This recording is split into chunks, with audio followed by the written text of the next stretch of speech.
If you'd like to see how I played chess back in 2004, then you're going to love this game, which shows me turning some positional advantages into a very strong attack on the black king. Because many of us know that we can get a good position, but how do we convert it?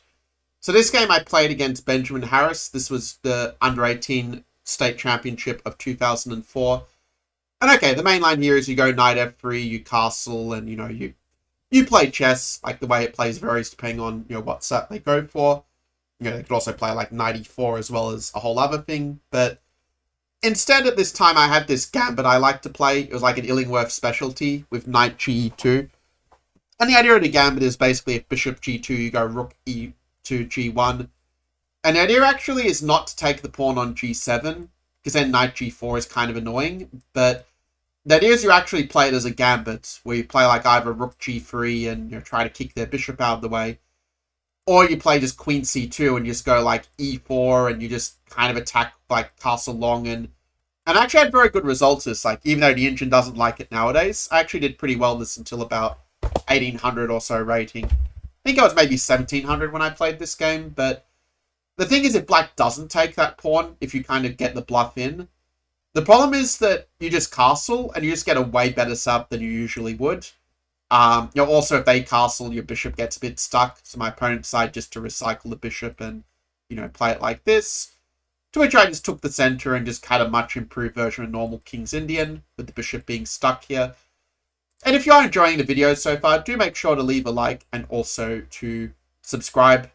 If you're already subscribed, just hit that notification bell, set it to all, and that will give you all of my trainings.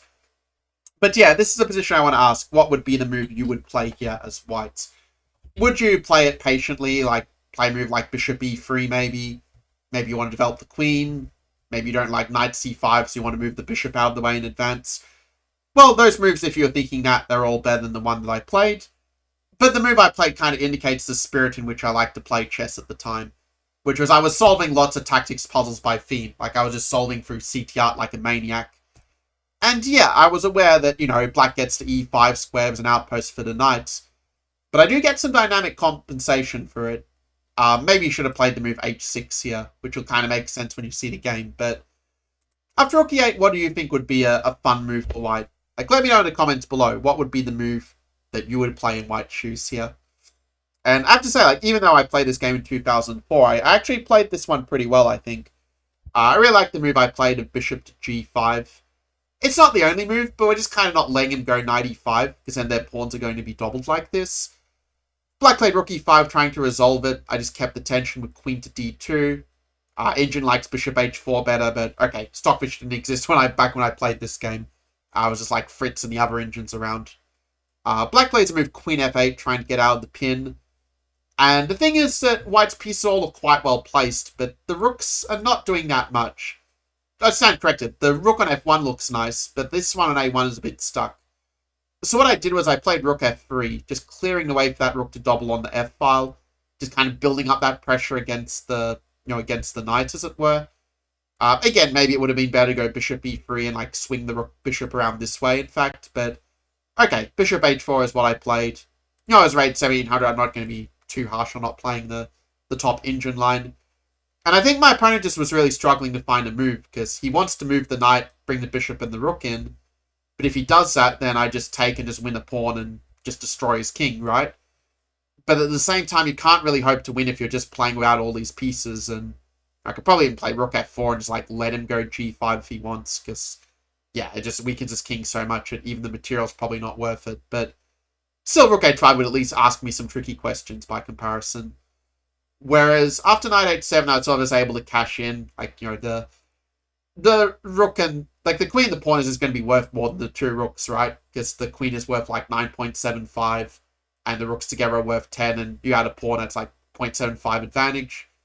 But more importantly, I also have this move, but it's not getting the time to coordinate the rooks together, and just I'm able to clean up and just collect the harvest, where, okay, my queen c2 move is a little bit sloppy here. Like, I should just go knight b5 and, just ignore his threats, because our threats are bigger, but okay, white's position is so good here that it doesn't overly matter. Like, I could even let him sort of trap in my knight a little bit, and I'm still got a winning position with all the material.